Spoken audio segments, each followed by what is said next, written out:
2장 14절부터 21절입니다. 제가 가진 성경은 신약성경 189면입니다. 성경을 찾아 놓으시고 화면을 보시면 같이 보실 수 있겠습니다. 사도행전 2장 14절부터입니다. 교독하겠습니다. 베드로가 11 사도와 함께 서서 소리를 높여 이르되 유대인들과 예루살렘에 사는 모든 사람들아, 이 일을 너희로 알게 할 것이니 내 말에 귀를 기울이라.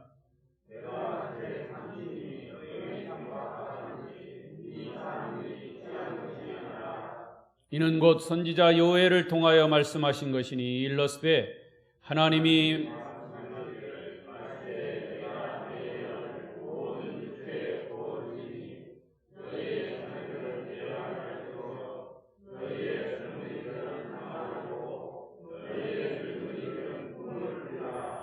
그때에 내가 내 영을 내 남종과 여종들에게 부어주리니 그들이 예언할 것이요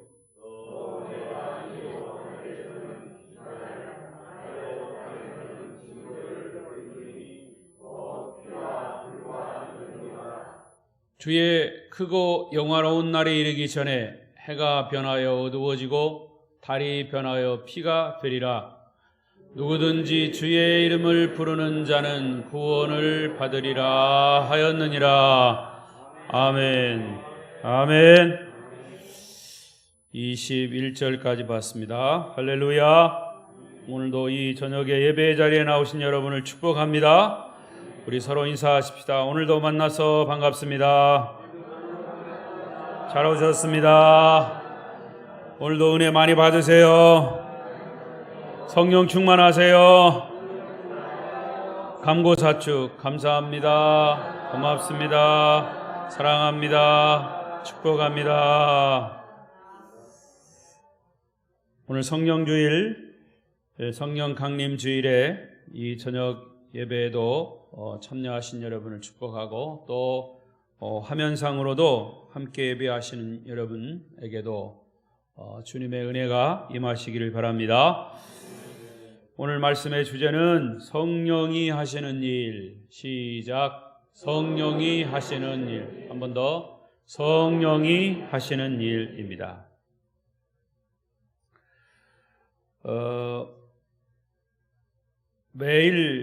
매번 또 할 때마다 그렇게 기도하며 준비하지만 오늘도 설교하시는 분은 박재긴 목사를 통해서 성령께서 말씀하시는 줄로 믿습니다.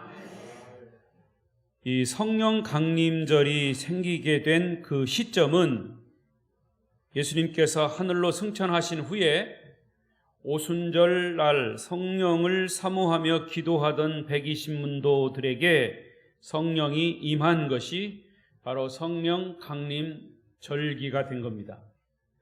그때 물론 성령은 창조 때부터 계셨습니다.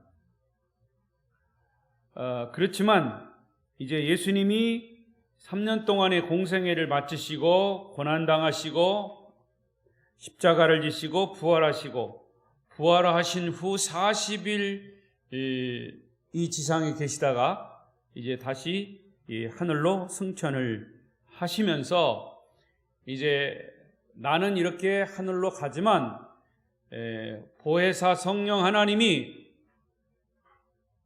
너희에게 임하실 것이다. 너희와 함께 하실 그 성령님이 임하실 것이다. 이렇게 말씀을 하시고 역시 이 성령 강림절에 오순절 성령 강림, 소위 예수님이 승천하신 후에 50일이 지난 오순절에 성령이 강하게 임하신 겁니다. 갑자기 하늘로부터 급하고 강한 바람 같은 소리가 났습니다. 마치 불의 혀처럼 갈라지는 것들이 사람들의 머리 위에 각각 임했다 그랬어요.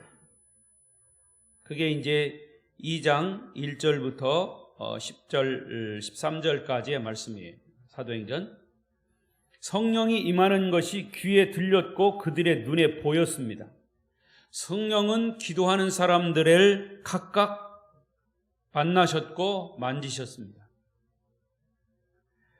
여러분, 성령이 여기 계심을 믿습니까? 성령이 여기 계시다라고 하는 것과 그 성령을 내가 만났다 하는 것은 전혀 다릅니다. 오전에도 말씀드린 것처럼 해가 저 동쪽에 떴다, 해가 저기에 있다라고 하는 것과 그 해를 내가 직접 쪼이고 있다, 영향을 받고 있다라고 하는 것은 전혀 다르다 그럽니다.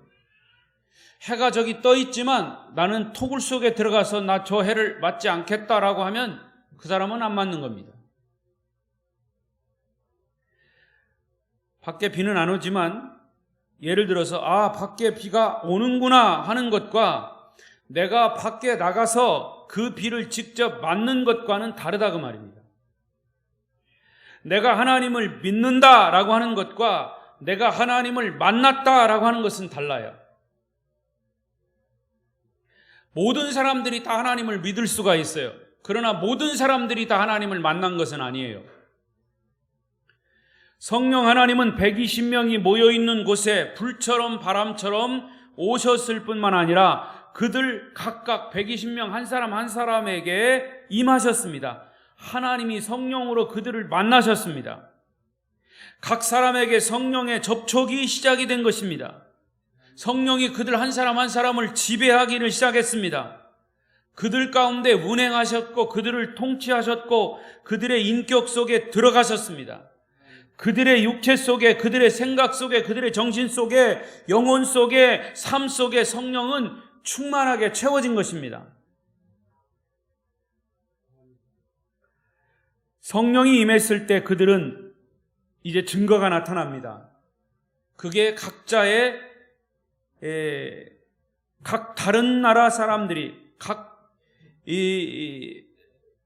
여기 보니까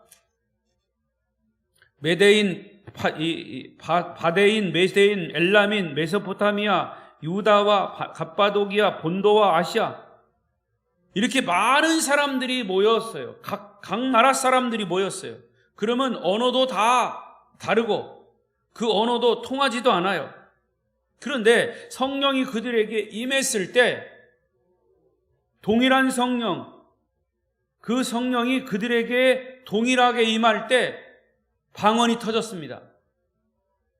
여기서 방언은 우리가 알아듣지 못하는 그런 방언이라는 것도 되지만 하늘나라의 언어이지만 사실은 그들이 통할 수 있는 언어라 그 말이에요. 방언이 터지고 어떤 은사가 막 임했습니다. 15개 다른 나라 사람들이 다 거기에 모여 있었는데 사실요 그 당시의 세계관을 보면 그들은 세계 모든 사람들을 대표하는 사람들이에요. 그들은 자기 나라 말로 하나님의 음성을 각각 들은 겁니다. 인간의 바벨탑 사건으로 교만으로 인해서 언어가 흩어지고 나라가 나누어진 이 사건 이후에 성령이 임하는 순간부터 그 모든 것이 회복이 된 겁니다. 언어가 회복이 되고 마음이 하나가 되고 이게 성령 강림 사건입니다. 그러면 그 성령 강림 사건이 나와 무슨 상관이 있냐? 저와 여러분과 무슨 상관이 있냐? 상관이 있어요. 왜? 그 동일한 하나님, 동일한 성령님을 믿기 때문에. 아멘?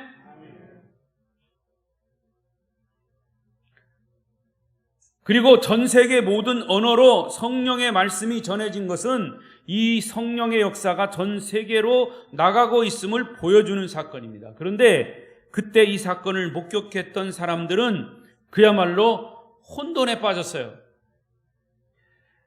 사도행전 2장 6절 7절에 보면 소동하여 다 놀라 신기하게 여겼다고 그랬고요. 기대와 상상과 상식을 초월한 사건이었기 때문에 그들은 충격을 받았습니다. 그런데 어떤 사람들은 그 사건을 부인할 수는 없어요. 사실입니다. 요즘 말로 팩트예요. 사실이에요. 그런데 그 내용을 거기서 일어나는 현상을 받아들일 수가 없으니까 2장 13절에 뭐라고 그랬냐면 그들이 새 술에 취했다 그랬어요. 술 취한 사람들이구나 그렇게 얘기한 거예요. 할 말이 없으니까. 그때 바로 베드로가 역시 또 자리에서 일어났습니다. 14절 5절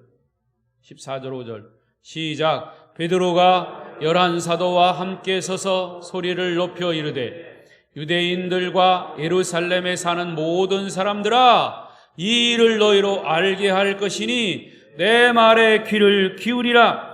때가 제3시니 너희 생각과 같이 이 사람들이 취한 것이 아니라. 할렐루야.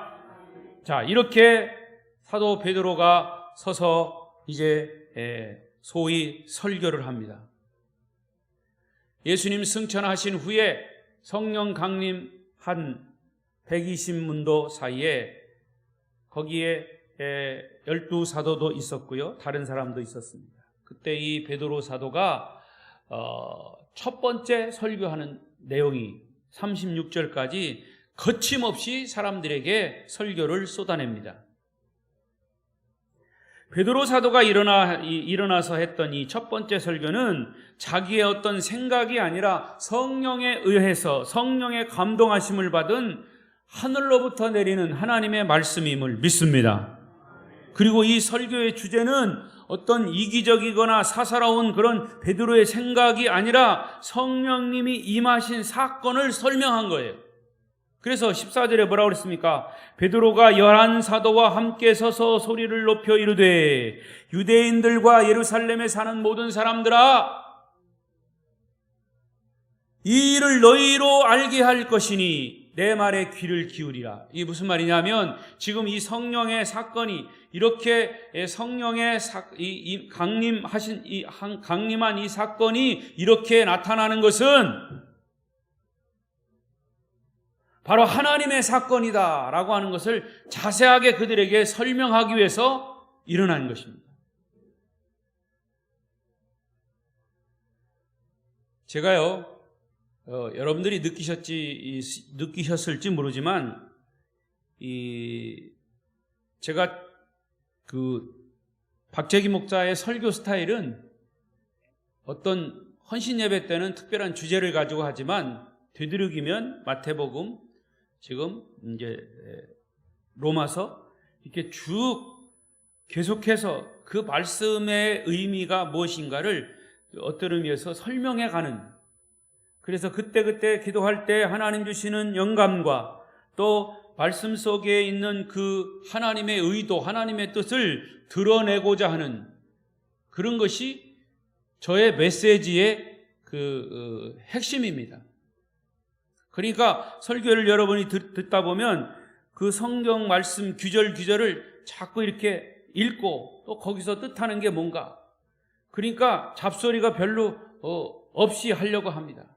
그리고 저의 설교는 예화도 별로 없어요. 그러니까 어떻게 보면 지루할 수 있어요. 그러나 성경에 있는 하나님의 말씀을 그냥 그대로 드러내는 겁니다. 그게 설교의 저는 핵심이라고, 또 설교의 가장 중심적인 그런 메시지의 스타일이라고 저는 그렇게 배워왔고 지금까지 했기 때문에 그래요. 그러니까 여러분이 들을 때 그런 생각을 가지고 들으시면 그게 하나님의 은혜가 될 줄로 믿습니다. 잘한다 못한다를 떠나서 어떻게 하면 하나님 기록된 말씀을 드러낼 것인가, 그것을 집중적으로 얘기하는 거예요. 만약에 제가 그것을 잘못 전했다면, 또 여러분들이 그걸 잘못 들으면 하나님의 말씀을 잘못 전할 수도 있어요. 그런데 그걸 가지고 재미있다 없다 지루하다 이렇게 얘기하면 저는 더 이상 할 말이 없는 거예요. 그러니까 여러분들이 예배하러 올 때 항상 그런 마음의 준비와 기도를 하고 오셔야 돼요. 하나님, 오늘도 설교를 통해서 박재기 목사님이 하는 그 설교를 통해서 하나님의 음성을, 하나님을 만날 수 있는 그런 시간이 되게 해달라고 준비하며 기도해야 됩니다. 하나님의 음성을 듣는데 졸리는 게 어디 있어요? 조는 게. 그렇잖아요? 지금 제가 아니고 직접 하나님이 와서 말씀하신다고 그래요. 생각해봐요. 졸릴 수가 없는 거예요. 괜히 제가 큰 소리 쳤네. 자, 여러분, 여기 베드로가 혼자 서서 설교한 것이 아니에요. 잘 보세요. 베드로가 혼자 서서 설교한 것이 아니라 11 사도와 함께 섰다 그랬어요. 자, 이 말씀의 의미는 뭐냐? 설교는 개인적인 것이 아니라 공동체적인 것이다, 그 말이에요. 베드로가 그들을 대표해서 말했을 뿐이에요. 그의 생각은 11 사도의 생각과 똑같은 신앙 고백이었다고 하는 말이에요. 11 사도가 같이 서서 베드로가 대표해서 설교하는 거예요. 그러면 거기 나머지 있는 11 사도의 생각도 베드로의 생각과 같다, 그 말이에요. 하나님의 말씀, 성령의 생각을 전하고 있다, 그 말이에요. 11 사도와 함께 서서 베드로가 대표해서 큰 소리로 외쳤다, 그 말입니다. 여러분, 진정한 성령의 음성은 한 개인의 것이 아니라 공동체의 것입니다. 성령의 소리는 우리 아름다운 교회 공동체에 임하는 줄로 믿습니다. 한 개인에게만 성령이 임한 것이 아니라 120명 공동체에 성령이 임했습니다. 그러니까 베드로는 입을 열어 이같이 말했어요. 15절에 보니까 때가 제3시니 너희의 생각과 같이 이 사람들이 취한 것이 아니다. 2장 13절에 사람들이 지금 취해서 저렇게 이상한 소리 하고 한다 이렇게 비아냥거리니까 베드로에 대해서 그 부분에 대해서 강하게 질타한 겁니다. 우리가 술 취해서 이런 소리 하는 거 아니다. 근데 여기 보세요. 제3시, 때가 제3시다 그랬어요. 여기서 3시는 그 나라 시간으로 오전 9시를 말하는 거예요. 오전 9시면 모든 사람이 하루의 일과를 시작하는 때예요. 상식적으로 보면 아침 9시부터 술에 취한 사람이 어디 있습니까? 뭐 술에 쩔어 사는 사람도 있습니다. 제가 여기 출퇴근하다 보면 요 동네에 아주 여기 가게 앞에서 그냥 술에 아침부터 취해 사는 사람들이 있어요. 뭐 그런 사람들을 제외하고 정상적인 사람이라면 아침 9시부터 술 먹고 취하지 않아요. 그들은 오히려 정신이 맑을 때 성령이 임한 것입니다. 성령은 오순절인 주일 오전 9시에 임했어요. 베드로는 이 성령 사건이 술 취해서 일어난 사건 아니라고 말씀한 거예요. 또 구약의 요엘서의 예언을 예로 들면서 이것은 우연히 일어난 사건이 아니고 인위적인 사건도 아니다라고 하는 점을 설명하고 있는 겁니다. 성령의 사건은 베드로 자신이 주장한 사건도 아니고 제자들이 인위적으로 만들어낸 사건도 아닙니다. 그것은 구약 성경 요엘서 예언이 성취된 사건이고 성령님이 하신 놀라운 역사이심을 믿습니다. 16절에 보십시다. 16절 시작. 너희가 이거 잘못 적은 거예요. 요한복음 15장 16절이 아니고 본문이에요. 본문. 자, 본문 16절에 보면 이는 곧 선지자 이사야 선지자 요엘을 통하여 말씀하신 것이니 일러스되 17절 8절 이 말씀은 구약의 요엘 선지자가 하신 말씀이에요. 그래서 다시 요엘서로 가겠습니다. 요엘서 2장 28절 없어요?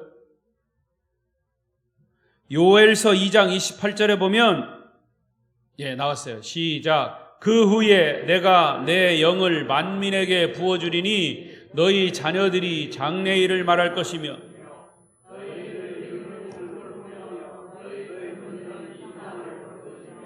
그때 내가 또 내 영을 남종과 여종에게 부어줄 것이며 내가 이적을 하늘과 땅에 베풀리니 곧 피와 불과 연기 기둥이라. 여호와의 크고 두려운 날이 이르기 전에 해가 어두워지고 달이 핏빛같이 변하려니와 누구든지 여호와의 이름을 부르는 자는 구원을 얻으리라. 자, 이 말이요 얻으리니 그 다음 이는 나 여호와의 말대로 시온산과 예루살렘에서 피할 자가 있을 것이며 남은 자 중에 나 여호와의 부름을 받을 자가 있을 것임이라. 자, 오늘 사도행전 2장 우리가 14절부터 21절까지 읽었죠. 17절부터는 요엘 선지자가 예언한 말씀을 그대로 인용해서 그대로 기록한 거예요. 그러니까 요엘서와 사도행전 말씀을 종합해 보면 구약 성경에 나타난 예언의 말씀이 신약 성경에 와서 성령이 임한 후에 성령이 무엇을 할 것인가를 요엘 선지자가 말씀한 것이 그대로 이루어졌다고 말이에요. 자, 그러면 지금 사도행전 2장 성령 강림하신 이 시점에서 그러면 성령이 무엇을 할 것이냐? 첫째, 성령은 말세에 임하신다 그랬어요. 17절에 보면 하나님이 말씀하시기를 말세에 내가 내 영을 모든 육체에 부어주리니 그랬어요. 여기서 말세에라는 말은 요엘서에서는 그 후에라고 하는 표현을 썼는데 그 후에라고 하는 것은 약속하신 메시아가 오신 후에라는 뜻이에요. 시작. 정신 차리고 계시군요. 약속하신 메시아가 오신 후에 시작. 말세에라고 하는 말은 그 후에라고 하는 말은 약속하신 메시아가 오신 후에 그 말이에요. 그러니까 구약의 입장에서 보면 요엘서의 입장에서 보면 그 후에 약속하신 메시아가 오셨잖아요. 그리고 메시아가 오신 후라고 하는 말은 예수님이 우리의 구세주 메시아로서 이 땅에 인간의 몸으로 오셔서 33년을 사시고 마침내 십자가에 못 박혀 죽으시고 부활하시고 승천하심으로 하나님의 사역을 완성하셨어요. 요엘서의 그 후에란 말은 사도행전 본문에서 말세에라고 했어요. 말세라고 하는 말은 앞으로 미래가 아니라 앞으로 올 미래가 아니라 사실 말세는 예수님께서 이 땅에 오시면서부터 말세가 시작이 된 거예요. 그리고 승천하셨잖아요. 그리고 이 땅에 재림하실 때까지 말세인 거예요. 그래서 지금은 예수님이 승천하신 지 얼마나 됐어요? 우리 이 십진법을 하면 2000년 된 거예요. 그러면 이제 예수님이 오실 때가 됐어요? 안 됐어요? 너나 할 것 없이 말세라고 그래요. 말세라. 말세 중에서 끄트머리에 왔다. 말세 지말이다 그래요. 말세 지말. 끝부분에 와 있다. 요즘은 믿지 않는 이 말세라고 하는 말에 무슨 뜻도 모르면서 사람들도 믿지 않는 사람들도 요즘 말세요 이렇게 얘기합니다. 그 사람들의 말에 맞아요. 뜻도 모르면서 말하는 게 맞다 그 말이에요. 왜? 세상이 하도 흉흉하니까. 근데 그 흉흉하다는 그런 현상들이 성경 그대로 나타나고 있어요.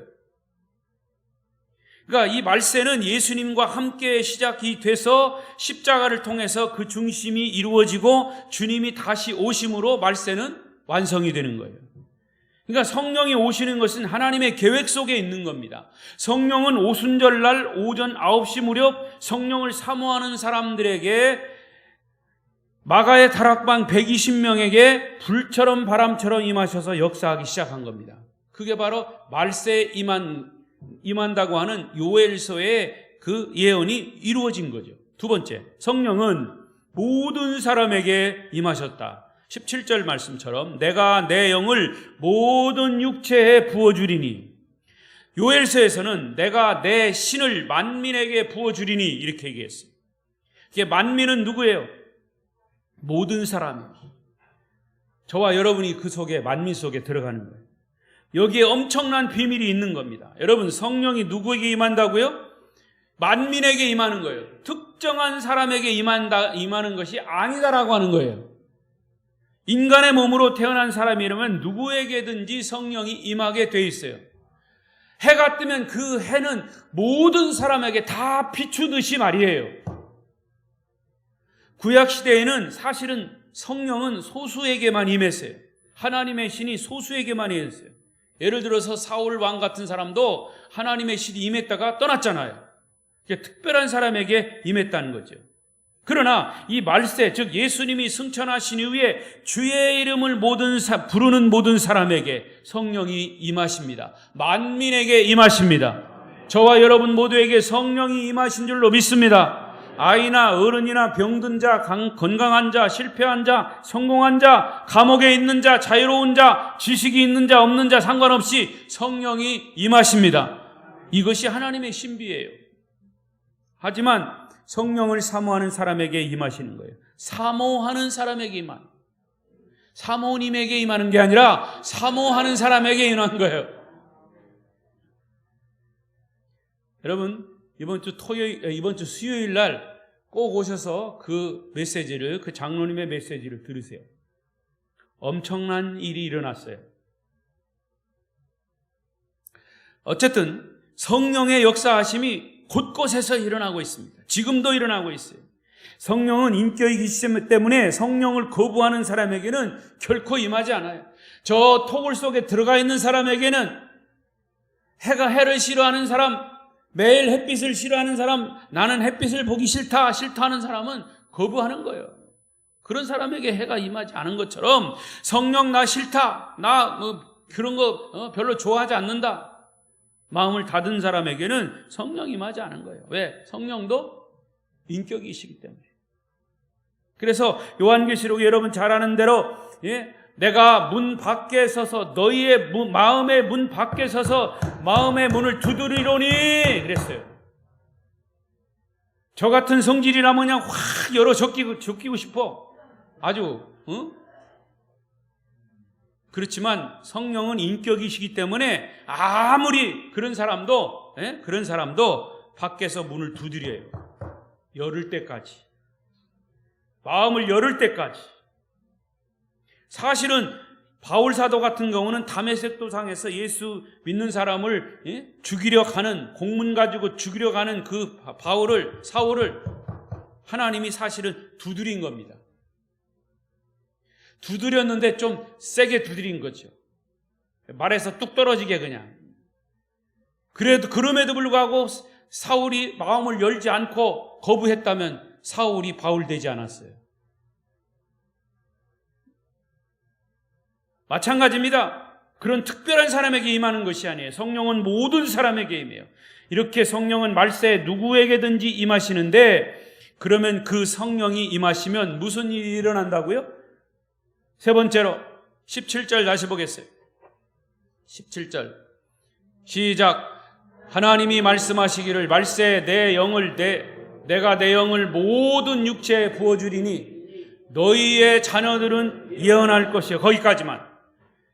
성령이 임하시면 너희의 자녀들은 예언한다 그랬어요. 이 예언이라고 하는 말을 잘 들으셔야 돼요. 구약시대에는 예언자들이 예언을 했어요. 예레미야, 이사야, 에스겔과 같은 대예언자들이 예언을 했어요. 또 뿐만 아니라 아모스, 다니엘, 호세아 같은 이 12소 선지자도 예언을 했어요. 대예언자, 소예언자, 대선지서, 소선지서 그러잖아요, 구약에. 이렇게 선지자들이 예언을 했어요. 하나님의 말씀이 그들에게 임했고 그들을 통해서 하나님의 말씀이 예언적으로 선포되었어요.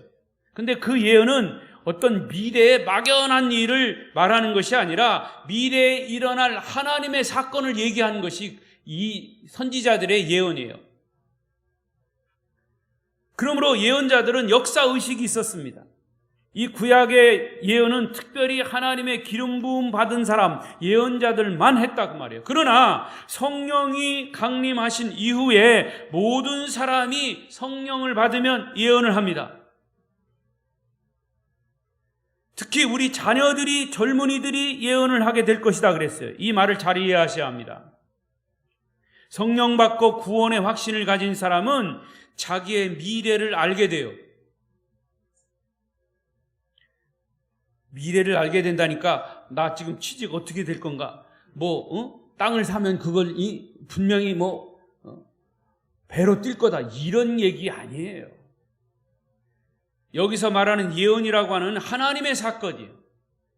하나님의 큰 하나님의 계획 속에 하나님의 일들을 우리가 예견할 수 있다고 말이에요. 자기의 장래가 굉장히 하나님과 친숙해짐으로 자기의 장래들을 알 수 있다니, 기도하는 가운데 내가 어떻게 무엇을 위해 살 것인지도 알게 돼요. 한국의 운명이 어떻게 될 것인지도 기도하고 성령 받은 사람들의 눈에는 보이게 돼요. 주님의 오실 날을 우리가 가까이 왔다는 사실도 마음으로 깨닫게 돼요. 그것을 누가 하느냐? 성령 받은 젊은이들이 한다 그 말이에요. 너희 자녀들은 예언할 것이요. 여러분 자녀들이 잘 돼야 합니다. 공부도 잘해야 되고 미래 비전도 있어야 되는데, 정말 잘 돼야 되는 것은 하나님 잘 믿어야 돼요. 우리 자녀들이 하나님 잘 믿고 하나님의 뜻을 향해서 가야지 이 세상에 잘 되는 거 잘 돼야 되죠. 이 세상의 것이 잘 됨으로 인해서 그것을 통해서 하나님의 뜻이 드러나야 된다 그 말이에요. 여러분들도 미래에 일어날 하나님의 사건들에 대해서 관심을 가지십시오. 아무리 똑똑해도 성령 받지 않은 사람은 하나님의 미래에 대해서 알 수가 없어요.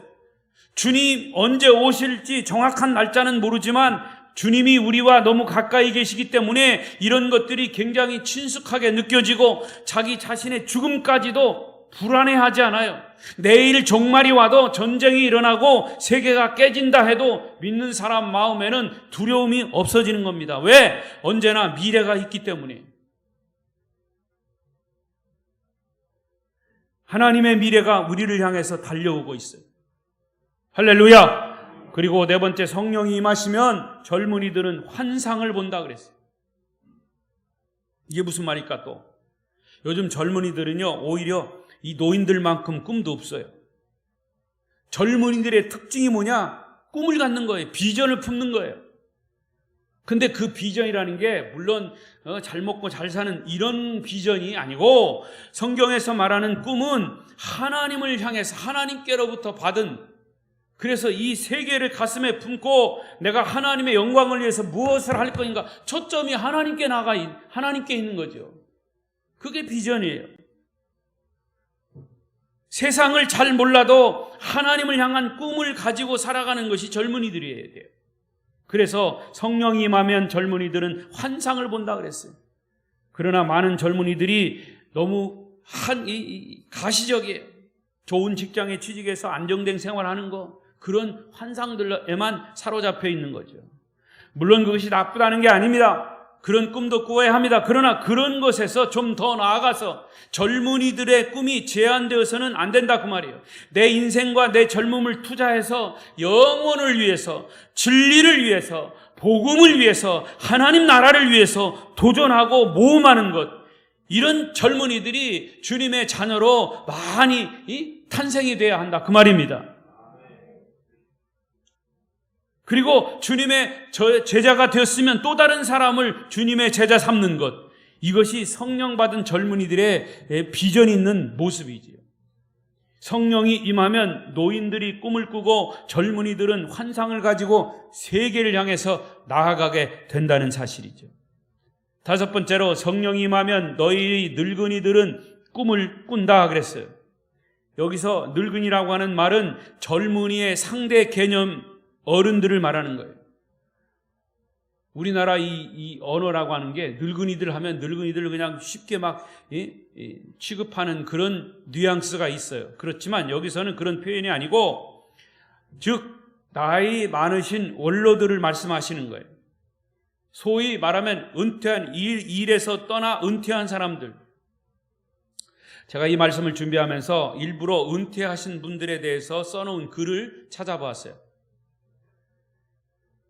그것을 종합해 보니까 그들은 평생 동안 나라를 위해서나 혹은 가정을 위해서나 어떤 공동체를 위해서 열심히 사시다가 이제는 현역에서 은퇴하고 모든 일에 손을 놓게 된 분들. 그런데 그분들의 특징이 뭐냐? 가장 먼저 그들에게 찾아오는 것이 외로움이에요. 고독감이에요. 지금은 내 발로 걸어 다닐 수 있지만 언젠가는 내 발로 걸어 다닐 수 없다라고 하는 불안감. 자식이 있고 친척이 있고 돈이 있어도 그들의 외로움은 숨길 수가 없다는 거예요. 그리고 언젠가는 죽어야 한다라고 하는 이 죽음에 대한 두려움을 안고 살아간다는 것이 이 어르신들의 공통적인 특징이라고 합니다. 그래서 노인들에게는 꿈이 없다는 겁니다. 그러나 여러분, 오늘 성경은 우리에게 뭐라고 말합니까? 성령이 임하면 늙은이들은 꿈을 꾸리라. 할렐루야. 나이와 상관없이 삶의 소망과 기대감을 갖는다는 겁니다. 이게 성령 받은 이 어르신들의 특징이다 그 말입니다. 따라서 저는 이렇게 나름대로 감히 평가하고 싶어요. 우리 아름다운 교회가 성령을 받았느냐 안 받았느냐는 우리 교회 어르신들이 어떤 꿈을 가지고 있느냐로 결정되는 겁니다. 정말 우리 교회에 성령이 임했다면 이미 은퇴하여서 소망이 없다고 생각하시는 어른들의 눈이 반짝반짝 막 생기가 돋아야 돼요. 왜 아무 반응이 없어요? 바로 이것이 성령의 역사입니다. 모세는요 120세에 죽었어요. 근데 신명기 34장 7절에 보면 모세가 죽을 때 나이 120세였으나 그의 눈이 흐리지 아니하고 기력이 쇠하지 아니하였더라. 몇 세? 120세. 죽을 때 그랬대. 죽을 때. 그런데 이렇게 살았던 사람이 또 한 사람이 있어요. 갈렙이라고 하는 사람. 모세가 죽었을 때 리더십이 여호수아에게로 넘어갔어요. 사실 그때 제일 속상한 사람이 누군지 아세요? 아마도 갈렙이었을 거예요. 왜? 갈렙과 여호수아는 같이 12명이 정탐할 때도 같이 갔어요. 근데 여러 상황 우리가 볼 때 인간적으로 볼 때는 사실은 갈렙이 더 인격적으로 탁월한 사람이에요. 성숙한 사람이에요. 여호수아보다도 더 성숙한 사람이에요. 그러나 하나님은 갈렙보다도 여호수아를 리더로 세웠어요. 그때 얼마든지 이 갈렙이 항의할 수 있었어요. 그러나 갈렙은 여호수아를 리더로 40년 동안을 잘 섬겼습니다. 성숙한 사람이에요. 그리고 그의 나이 85세 때 여호수아는 이런 고백을 합니다. 자, 여호수아 14장 10절 시작. 이제 보소서 여호와께서 이 말씀을 모세에게 이르신 때로부터 이스라엘이 광야에서 방황한 이 45년 동안을 여호와께서 말씀하신 대로 나를 생존하게 하셨나이다. 오늘 내가 85세로 모세가 나를 보내던 날과 같이 오늘도 내가 여전히 강건하니 내 힘이 그때나 지금이나 같아서 싸움에나 출입에 감당할 수 있으니. 할렐루야. 얼마나 멋진 어른입니까? 자기는 40대나 80대나 열정과 힘이 똑같다고 말합니다. 여러분, 어떻게 40대하고 80대하고 똑같을 수가 있어요? 그렇지만 이 갈렙의 마음이 열려 있다는 겁니다. 하나님을 향해서 열려 있고 열정이 그대로 살아있다는 겁니다. 사실 갈렙은 자기에게 어떠한 일을 맡겨달라고 먼저 청혼을 해서 여호수아를 힘들게 하지 않았어요. 오직 리더인 여호수아에게 순종했습니다. 40년 동안 순종했어요. 그리고 이제는 말하는 거예요. 12절 그날에 여호와께서 말씀하신 이 산지를 지금 내게 주소서. 당신도 그날에 들으셨거니와 그곳에는 아낙 사람이 있고 그 성읍들은 크고 견고할지라도 여호와께서 나와 함께 하시면 내가 여호와께서 말씀하신 대로 그들을 쫓아내리니. 할렐루야. 이 산지를 내게 주소서. 그 당시에 정말 아주 척박한 헤브론 산지. 웬만한 사람 같으면 그 정도 소위 우리식으로 말하면 빽이면 좋은 땅을 내게 달라고 할 수 있어요. 그러나 갈렙이 그렇게 하지 않았어요. 아주 척박한 땅, 이 헤브론 산지를 내게 주십시오. 그러면 여기 뭐라고 그랬습니까? 하나님이 나와 함께 하시면 내가 여호와께서 말씀하신 대로 우리를 방해하는 사람들을 다 쫓아내고 전쟁을 해서라도 다 이기고 그 땅을 내게로 주십시오. 이 멋진 갈렙의 모습입니다. 그 나이 85세에 다시 시작하겠다는 겁니다. 이것이 바로 하나님의 성령 받은 사람의 모습임을 믿습니다. 저는 우리 아름다운 교회 어르신들에게 이런 축복이 임하시기를 축원합니다. 아직도 어르신들이 움직여서 할 일이 얼마나 많은지 몰라요. 하나님을 위해서 여러분들이 꿈을 가지고 일할 수 있다는 것이 성령의 역사임을 믿습니다. 그리고 6번째로 성령이 임하시면 하늘에서는 기사를, 땅에서는 징조가 일어난다고 그랬어요. 19절을 보십시다. 19절 시작. 또 내가 다시 그래가지고 징조가 기적이 일어나겠어요? 시작. 또 내가 위로 하늘에서는 기사를, 아래로 땅에서는 징조를 베풀리니 곧 피와 불과 연기로다. 아멘. 여러분, 기적의 정의가 뭘까요? 기적의 정의는 인간이 할 수 없는 것을 하나님이 하시는 것이 기적입니다. 기적은 뭐다? 시작. 할렐루야. 그거 기적이에요. 하나님이 살아계시면 당연히 기적이 있어요. 그러나 하나님이 안 계시면 기적이 일어나지 않아요. 우리의 신앙은 하나님이 살아계시다고 믿으면서도 사실 하나님이 하실 일에 대한 기대감이 별로 없어요. 우리는 세상에서 너무나 상식적인 것, 합리적인 것, 이성적인 것으로 그냥 철저하게 훈련됐기 때문에 하나님을 상식, 이성과 합리적인 분으로 자꾸 우리가 제한해버려요. 그러나 하나님이 어떻게 우리 인간의 이성과 상식, 경험, 지식에 제한을 받으신 분입니까? 절대로 그렇지 않습니다. 만일 하나님이 창조주 주인이시라면 그런 것들을 초월하시는 것이 당연한 거예요. 여러분, 내가 하나님을 이해하는 것이 아니라 하나님이 나를 이해해 주세요. 내가 하나님을 이해하는 것이 아니에요. 여러분이 하나님을 이해하고 안 하고는 상관없어요. 하나님은 그냥 하나님이신 거예요. 하나님은 창조주이신 거예요. 하나님이 나를 이해하시는 거죠. 여러분이 가진 지식으로 하나님을 제한하면 안 돼요. 하나님은 하늘의 기적, 기사, 땅의 기적, 징조를 베푸시는 분이시에요. 피와 불과 연기로 임하신다고 그랬어요. 출애굽 당시에도 재앙 때 피가 있었고 제사를 드릴 때도 피가 있었어요. 하나님이 임하실 때는 불로 임하세요. 성령이 임하실 때는 이런 현상들이 나타난다 그 말이에요. 지금 그것을 베드로가 설교하면서 설명하고 있는 거예요.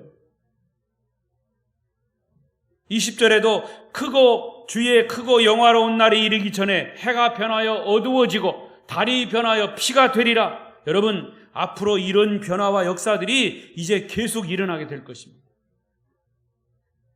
지금 표현은 이렇게 했지만 말세의 현상들이 지금 계속 일어나고 있어요. 코로나도 그런 것 중에 하나예요. 이 세상엔 이런 변화와 역사들이 계속 일어납니다. 그게 말세 지말의 현상이기 때문에. 그러나 여러분, 두려워하지 마십시오. 하나님은 성령을 통해서 이 역사 속에 나타나시고 누구든지 주의 이름을 부르는 자는 구원을 베푸신다고 약속했어요. 할렐루야. 여러분, 이 말씀들이 쭉 진행이 되면서 마지막 21절에 왜 뜬금없이 이 말씀을 하셨을까? 21절. 잠깐만. 지금까지 계속 얘기하셨어요. 성령에 대해서 계속 얘기하셨어요. 그리고 마지막 20절에는 마지막 때에 일어날 현상들을 쭉 말씀하셨어요. 제가 다 얘기 안 했지만 이 말세에 일어날 현상들은 마태복음 24장에 다 나와 있죠. 이게 엄청난 무서운 일이에요. 두려운 일이에요. 그러나 주님께서 우리를 격려하시기 위해서 마지막 여기 21절에 이렇게 말씀하신 거예요. 다 같이 시작. 누구든지 주의 이름을 부르는 자는 구원을 받으리라. 할렐루야. 저는 오늘날 기독교가 너무나 점잖고 침묵하고 제도화하는 현실이 슬퍼요. 교회는 건물이 아니에요. 제도도 아니에요. 물론 우리는 제도나 건물이 필요합니다. 건물이 없으면 어디서 예배를 드릴까요? 제도가 없으면 우리가 어떻게 만날 수 있습니까? 그러나 건물과 제도에 묶여 있어서는 안 된다 그 말이에요. 사도행전 3장 6절에도 베드로가 이르되 은과 금은 내게 없거니와 내게 있는 것을 내게 주노니 나사렛 예수의 이름으로 일어나 걸으라. 예수의 이름이 있어야 된다 그 말이에요.